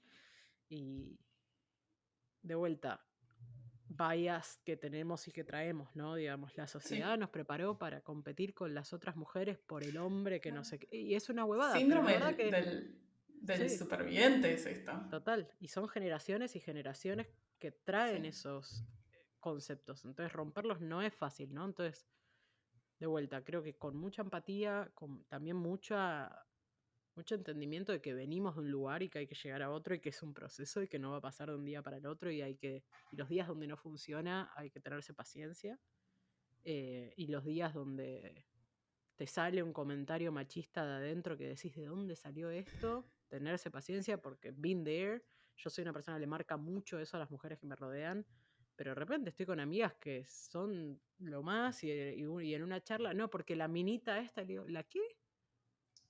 Como tengamos cuidado con lo que decimos incluso en nuestra intimidad y las palabras que replicamos y cómo describimos a las otras mujeres poderosas y hermosas que nos rodean, cómo juzgamos o no juzgamos qué se pone o qué no se pone o cómo luce o con quién está, porque eso lo hacemos todas las mujeres y los hombres también, ¿no? Pero digo, si nosotras estamos haciendo eso, que no podemos pretender nada. Ujú. Y por último, creo que esto es una opinión personal y que con la que vengo trabajando bastante. Yo siento que ya está, tipo, it's enough, o al menos en algunos ambientes, de trabajar de mujeres para mujeres. Es como que si no entendemos que tenemos que incluir a los hombres en esta discusión, incluirlos de la mejor manera posible y con paciencia y con empatía y entendiendo de dónde vienen también, y no solo de dónde vienen históricamente, sino de dónde vienen los últimos 5 años, que tampoco debe haber sido fácil ser hombre en los últimos 5 años con el surgimiento de este movimiento. Digo, que se jodan, ¿no? Pero a la vez no debe ser fácil, donde no saben qué pueden hacer, qué no pueden hacer, qué dedo mover, qué no, qué va a caer bien, qué va a caer mal. Creo que hay un acompañamiento y una reconexión que tenemos que buscar, porque esto tiene que suceder entre todos. No lo vamos a poder cambiar solas. Y creo que ya estamos a la altura donde en algunos ambientes la conciencia es tal que ahora está bien volver un poco al centro y buscar esa cohesión, ¿no? Sí, siento que igual donde está pasando esto todavía está muy sesgado, como que es una Sí, burbuja, sí. falta mucho por hacer. La ONU ya dijo que faltan 250 años hasta que se igualen los derechos y los salarios, así que para allá vamos, Re. pero falta, ¿no? Como que también me parece importante que para el que diga, no, esto, qué exageradas, esto no No, pasa, no, no, amigo. repasa. Yo estoy hablando de la burbuja, de la burbuja, de la burbuja, y ni siquiera sé si ya estamos. Yo miro como qué es lo que viene en los espacios de poder, en empresas de tecnología, como hay un cierto sector donde yo siento que ya se viene trabajando hace bastante, por suerte, antes que muchos otros sectores. Y nada, ese es un poco lo que siento que se viene como siguiente ola y la diversidad más allá del género, porque es verdad que es una de las más importantes, pero hoy hablar de diversidad y solamente hablar de mujeres me parece también que retrasa. Es como el cambio de mindset tiene que ir mucho más allá del género y si lo logramos en un sentido más amplio, la diversidad de género decanta, ¿no? Ujú, sí. Y eso, creo que va mucho más allá. Y creo que hoy hay movimientos súper interesantes de todo tipo de diversidades donde básicamente es aprender a convivir con un otro que no luce y no piensa como uno, ¿no? Y no es tan complejo si uno lo piensa así. Y no solo convivir, como Sí. respetarlo como un igual en serio. Claro, no es complejo, no es una idea compleja, pero a la vez, como humanos, nuestro cerebro nos gusta lo que es parecido a nosotros mismos. Entonces sí es complejo, porque estamos un poco desafiando las leyes de la biología. Sí, para mí tiene mucho más que ver con los sistemas sociales y impuestos y los mecanismos que se generaron alrededor de eso que con que nos guste naturalmente lo mismo que es parecido a nuestro. Porque si no, no existirían mujeres peleando con mujeres. Ujú, Eso no es que no me gusta a ella porque es igual que yo. O sea, va en contra de lo que acabas de decir. Es porque hay un sistema patriarcal de muchos, muchos años, muy intrínseco. Por ejemplo, en Estados Unidos, cambio el tema no de género un segundo. Yo veo que hoy, por ejemplo, es mucho más fuerte el debate que se está dando alrededor de la raza que del género, ¿no? Como que es por la historia de este país y ujú. tiene sentido. Eh, es lo mismo, ¿no? Pero de vuelta, cuando ves los mecanismos que tiene hoy el mundo, el país, empezando por el sistema de votación, donde los negros claramente cuentan menos y sigue existiendo, esas son las cosas que son complicadas, ¿no? Porque yo no creo que el ser humano por naturaleza tienda a sí o sí querer estar con lo que es parecido. O sea, por ahí un poco sí, pero digo, de ahí a discriminarlo o a dejarlo afuera de la sociedad, no lo sé, no lo sé, pero creo que podemos accionar mucho más sobre lo otro. Ujú. Sí, 100%. Después de haber pasado por una carrera de ingeniería que siempre, no importa de dónde vengas, siempre son muchos años Sí. terminar cualquier ingeniería y muy difícil, ¿cómo crees vos que va a cambiar un poco como el futuro de estar todo el tiempo capacitándose? Mm. Yo creo que es absolutamente clave estar todo el tiempo capacitándose. Creo que cada vez más las cosas cambian muy rápido. Los skills que hoy tienen valor ya no lo tienen dentro de poco. La historia se mueve rápido, las tecnologías avanzan como nunca, los hechos históricos se suceden, la gente se mueve, las estructuras duran menos. Lo que hoy es verdad dentro de 5 años se demuestra que no es verdad. Entonces, para mí la capacitación constante, permanente, ya hoy no es una elección. Es como si querés estar en el mercado laboral activo y aparte le sumo a lo que el mundo cambia, a lo que uno cambia, digamos, ¿no? Antes la gente tenía una carrera, dudaba 10 años, se jubilaba, listo. Digamos, hoy una persona normalmente tiene 3 4 por ahí carreras en su vida distintas y tenemos más tiempo activo, más tiempo vital, más herramientas, más salud, entonces los tiempos se alargan. eh, Creo que es absolutamente crucial, sí, eso. Ujú. Bien. ¿Y cuál dirías que se viene? ¿Cuál es tu próximo desafío de cualquier tipo, de lo que se venga? A nivel, si querés, más personal, eh, estoy trabajando muchísimo y voy a seguir trabajando muchísimo en distintos aspectos de self-development y de conexión con, como les venía contando, con mi ser, con mi persona, con descubrirme, con autoconocimiento, con definir quién soy. Y creo que eso es una búsqueda permanente y una vez que se abre la puerta es difícil no querer más de eso todo el tiempo a través de un montón de actividades.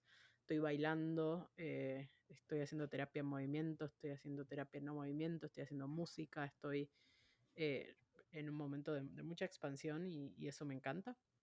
Eh, y es altamente recomendado para cualquiera y sobre todo para cualquier emprendedor o persona que hace mucho. Me parece que entender cómo complementar y cómo centrar y cómo balancear las distintas energías está bueno, hace bien, se siente bien.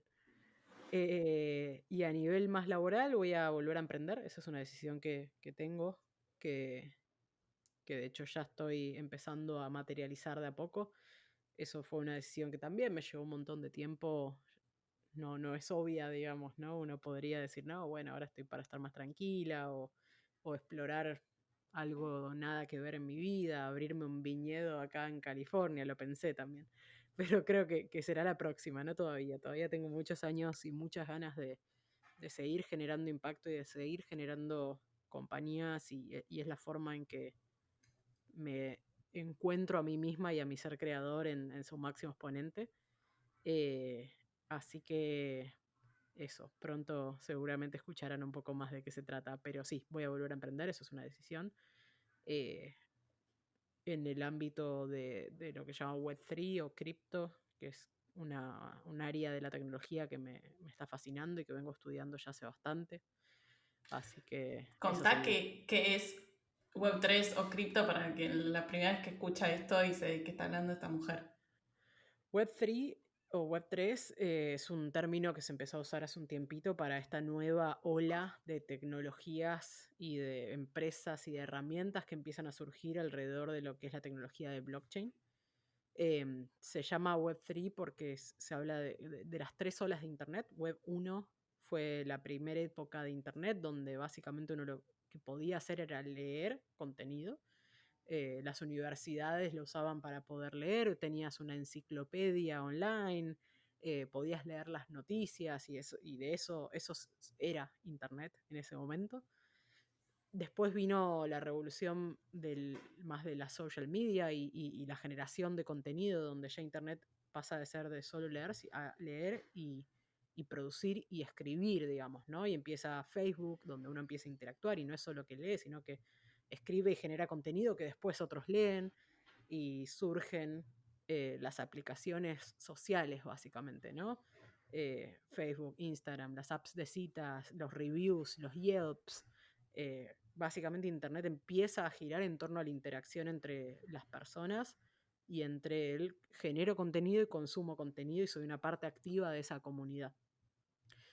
Web3, que es la tendencia que viene ahora y que empezó a surgir, diría, en los últimos 5 o 10 años, pero en los últimos 5 mucho más fuerte con el surgimiento de Bitcoin, de Ethereum y de las blockchain como tecnología, pasa a ser una nueva ola de Internet donde ya no es solamente leer y escribir, o sea, consumir y generar contenido, sino también empieza a aparecer un concepto que es el de ownership. Entonces, yo no solo genero contenido y consumo contenido en Internet, sino que soy dueño de pequeños pedazos de Internet, sobre todo aquellos donde soy activamente una persona que produce contenido, que genera valor y viene un poco en contra de este monopolio de captura de valor de las grandes compañías, de las pocas grandes compañías que monopolizan, digamos, todo este mundo más social, donde es, che, pará, esta empresa no es nada si yo dejo de producir este contenido. O de si todo. Y la verdad que la cantidad de plata que me estoy llevando, la cantidad de valor que me estoy llevando respecto al que genero es muy baja. Entonces, ¿qué pasa si surgen otros modelos donde se incentiva a un ownership distribuido, digamos, donde cada vez más personas pueden capturar valor del valor que generan en las distintas herramientas y las distintas plataformas de Internet? Filosóficamente es increíble y tiene un montón de otras cosas que están buenas el mundo de blockchain en general. Estamos muy early, recién arranca, hay un montón de lo que está sucediendo, sobre todo cuando uno habla cripto, mucha gente lo linkea directo a lo que es criptomonedas, porque quizás es lo que más ruido hizo, y Bitcoin y a la especulación financiera, y a compro esta y me voy a hacer millonario y después me cagan. Bueno, ese es un mundito muy chico dentro de lo que es toda esta movida Web3 o movida de blockchain, cripto en general. Y creo mucho que es una tecnología que vino para quedarse, no para reemplazar todo Internet, como los maximalistas dicen, así como Web2 no reemplazó Web1. Seguimos leyendo el diario online, seguimos haciendo un montón de cosas que siguen existiendo, solo que se le agregó una nueva capa de posibilidades. Y bueno, como es algo tan nuevo y tan transformacional, hay todo por hacer, ¿no? Es como aquellos que creen en esto como el futuro de Internet, te dicen, estamos en la época como previa a las .com, previa al 2000. Mucho de lo que hay, o el 99% de los proyectos que están surgiendo van a morir. El 1% que sobreviva son los próximos Facebook, Google, Amazons de la nueva era dentro de 10, 15 años, ¿no? Y bueno, voy a apostar por eso, porque la verdad que creo que realmente si al menos parte de esta visión se materializa, creo que puede ayudar a un mundo un poco más equitativo, más justo, o al menos diferente, ¿no? Y probar qué pasa cuando movemos un poco la avispero, porque hay cosas que claramente no están bien en este mundo. Y también va a ser súper interesante navegar esa ola, ¿no? Por más Total. que el proyecto muera o no, pero pasar por ese proceso va a traer un montón de cosas buenas. Sin duda, y ¿Quiénes al dirías? menos nuevos desafíos intelectuales, que es una de las razones por las cuales quiero volver a emprender. Está bueno. No me interesa hacer algo que ya sé que va a funcionar y que es una cuestión de operarlo bien. Yo ya sé que puedo operar bien una compañía. Eh, Estoy para un desafío diferente. Bien. ¿Quiénes dirían que influyeron en tu mindset? ¿Qué personas o referencias, que pueden ser físicas o de internet, moldearon tu forma de pensar? Wow. Eh,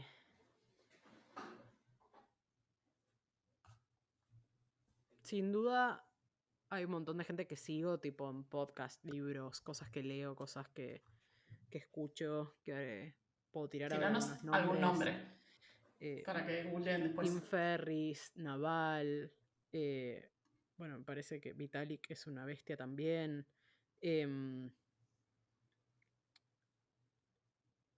Paul Graham. Hay 2 o 3 podcasts que escucho bastante. Masters of Scale es muy lindo. The Tim Ferriss Show. Naval está entrevistado en un montón de podcasts. Creo que no tiene uno propio, pero escribe mucho también y lo sigue un montón. Balaji, que es el CEO de Coinbase, creo que tiene ideas muy interesantes. En el mundo puntualmente de Web3, Jesse Walden, que es el actual partner de un fondo que se llama Variant, me gusta mucho cómo piensa.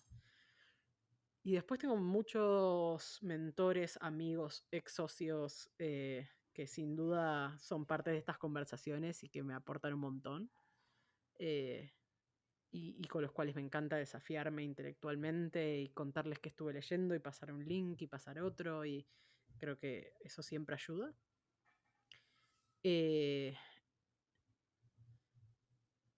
Eso te diría que son los que más influencian por ahí la visión actual de lo que estoy queriendo hacer dentro del mundo de cripto, ¿no? Y después hay otro podcast que me gusta mucho que se llama Bankless. No puedo decir un nombre en particular porque cada episodio aparece en distintas entrevistas, pero hay algunas que están muy buenas. Y lo sigo bastante para todo lo que es el mundo más de cripto. Después, más a nivel, si querés, mi camino más personal, más de crecimiento. Bueno, Naval es un gran tipo también. habla de cosas muy interesantes. Leí un libro ahora justo este mes que me gustó mucho. Estoy tratando de acordarme de los últimos meses, ¿no? Que se llama Recapture the Rapture. Ok, Que ¿de qué lo es? recomiendo. Mira, el tagline, o sea, se llama Recapture the Rapture y después dice Rethinking God, Sex and Death in a World that has lost its mind. Así se llama. Es muy actual. De hecho, habla del COVID, o sea, salió hace muy poquito y es como una mirada interesante de las cosas que están rotas en este mundo y distintas herramientas o formas que uno tiene para empezar a tratar de ver, de llegar a arreglarlas de algún modo, o al menos intentarlo, ¿no? Tanto desde la tecnología, desde el cambio social, desde el cambio en uno mismo. Me pareció muy interesante, también por ahí me llegó en un muy buen momento, pero lindo libro actual que te abre la cabeza, que te muestra nuevos modelos mentales. Después a nivel libro más como emprendedor o más fácil de digerir, pero que es de mis favoritos, es The Hard Thing About Hard Things. Ese lo recomiendo muchísimo a cualquiera que está queriendo emprender o hacer un camino propio. Es de los pocos libros de emprendedores donde digo, estos están tirando la posta. No hablan de lo que queremos escuchar. Tipo, te cuenta las miserias como son y como que lo difícil no es, no sé, levantar plata. Lo difícil es las relaciones humanas y políticas intrincadas que hay detrás para poder convencer a un VC. Como van muy a la posta de la posta, al menos habla mucho de la experiencia personal. Y yo me sentí muy identificada, como que iba leyendo cada capítulo, era sí, y esto, y qué bueno que a alguien le pasa lo mismo, y no estoy sola en este mundo. Entonces, en ese sentido está bueno porque humaniza un poco también y te muestra que no sos el único que está pasando por los problemas que estás pasando, ¿no? Y Claro. eso te genera bastante tranquilidad, me parece. Bien, muchos de estos nombres ya salieron en otros capítulos, así que a la tarea, el que todavía no googleó nada de todo esto. Quiero saber si tuviste algún momento donde digas, no puedo creer que logré o que está pasando esto, como de sorpresa y de orgullo. ¿Y qué fue? ¿Qué fue y cómo fue? Por suerte, todo el tiempo. Es más, te digo, hoy, al menos una vez por semana, caminando por el barrio en el que vivo, digo, no puedo creer que estoy viviendo acá. Bien. Tipo, realmente miro, es un nivel de belleza increíble, estoy en un lugar que no hubiese ni soñado, donde mi vida están pasando cosas increíbles y mínimo una vez por semana digo, wow, no puedo creer que estoy acá. Más del pasado, si querés, hubo un momento muy, muy lindo, me acuerdo, que fue cuando fuimos seleccionados emprendedores en Endeavor. No solo es un título muy prestigioso, si querés, en el ecosistema emprendedor, sino que realmente la experiencia y cómo lo hacen y el panel internacional, que había sido un evento en México, la gente que había, cómo prepararon el espacio, el cóctel, me acuerdo el día después de que nos dijeron ganaron o quedaron elegidas o pasaron el panel, digamos. Recuerdo esa noche con mucho, mucho cariño de ese nivel de wow. Tipo, mira dónde estoy en un lugar increíble en el paraíso, en el medio de una isla de México con esta gente grosa. Me acaban de decir que quedé como emprendedora en Endeavor, ¿viste? Cuando se te afloja el cuerpo de repente y aparece una sonrisa enorme. Algo parecido sentí cuando cerramos nuestra primera ronda de inversión también, cuando vendimos la empresa obviamente también. Eso, son como hitos que lo siento en el cuerpo, es ese momento de liberar el estrés que suele venir antes de uno de esos momentos pico, relajar los hombros, relajar el cuerpo, que se te ponga una sonrisa enorme en la cara y decir, wow, ahora hay que disfrutar. Está buenísimo. Y si me tuvieses que decir ¿cuál sería tu definición de éxito? ¿Qué se te ocurre? Poder estar disfrutando lo que uno hace en el día a día, punto. Para mí es eso. Es como estar ocupando la mayor parte de tu tiempo y energía en algo que te hace feliz y que te hace bien y que es una elección, idealmente con la gente que uno quiere, en pos de un objetivo y una misión que te haga sentido a vos. Pero para mí es eso, es como poder estar en el día a día haciendo lo que a uno le gusta desde un lugar auténtico y que sea verdad para uno y no necesariamente para el resto.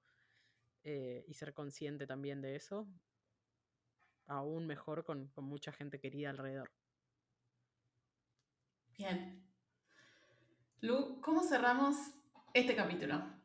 Dejo un espacio para un último mensaje a quienes nos escuchan, algo que dijimos o que no dijimos, algo que valga la pena contar para cerrar esta entrevista. Me agarro un poco del nombre que elegiste para este podcast, tiene que haber algo más. Lo pensé bastante justo ayer cuando me acordé que hoy íbamos a tener esta entrevista y como que me gusta y no me gusta a la vez. ¿Por qué? Por un lado, y eso, vamos a decir porque como que me gusta mucho esa incitación a la curiosidad. Digo, creo que hay algo hermoso y que al menos a mí me llena muchísimo en la vida, que es ser curioso y seguir manteniéndose curioso y juntarse con gente que incentiva esa curiosidad, escuchar contenidos como el que este podcast propone, entender que el universo tiene un montón de cosas para darnos y experiencias para vivir y soy muy de vivir con ese mantra en la cabeza, ¿no? Como de seguir explorando. Pero a la vez, y ahora voy a decir la otra parte, también soy muy de entender que lo que tenemos es suficiente y de que valorar lo que tenemos hoy y entender que por ahí no hay algo más, sino que lo que tenemos hoy es good enough y es gran parte de esa felicidad y esa búsqueda también. Y eso es algo que vengo pensando mucho en el último tiempo. Entonces, quizás, nada, dejo esa reflexión de acoplada al nombre del podcast, como que me parece que ambas cosas son súper importantes, ¿no? La búsqueda permanente, el exponerse a nuevas experiencias, el aceptar desafíos cuando uno no está preparado, el dejar todo ir por algo que no es muy seguro pero que suena bien, el no tomarse la vida tan en serio. Hay un montón de cosas que tienen que ver con ese algo más, que están buenísimas y ojalá toda mi vida pueda seguir sorprendiéndome con nuevas experiencias y nueva gente y nuevos capítulos de mi vida.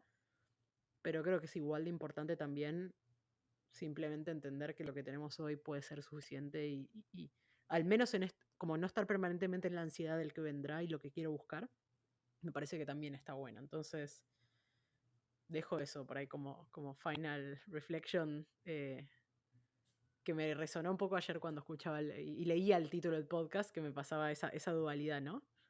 Claro. No sé, por ahí me gustaría escuchar también de tu lado cómo lo pensaste, cómo lo vivís o de dónde viene. Es que creo que es según en qué punto de tu vida estés, ¿no? Me parece 100% válido las dos Total. facetas que decís, pero es en qué punto estás. O sea, Mm, si estás pasándola mal, si las cosas no te cierran, o sea, anda por la opción uno de la curiosidad de explorar. Y si ya sentís que te realizaste, que, no sé, hiciste check en un montón de cosas que querías hacer y probar, también está la parte de mm, evaluar tus privilegios, de calmar esa ansiedad, de decir como, bueno, pero ¿qué más? ¿No?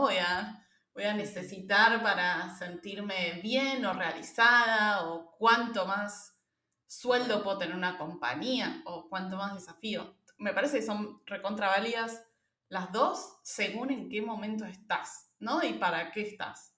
Esto que Total. vos decís como, quiero volver a emprender, bueno, quizás otra persona en tu lugar hubiese dicho, ya está, con esto estoy bien, estoy hecha, entre comillas, y me busco algo Total. más tranquilo.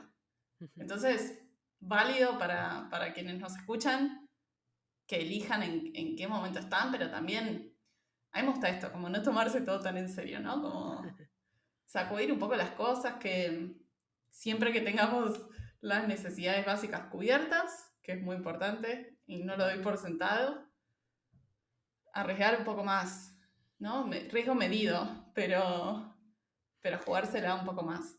Me encanta. Sí, totalmente. Saber cuándo arriesgarse y tomar decisiones de riesgo en la vida es absolutamente clave para extender esa frontera.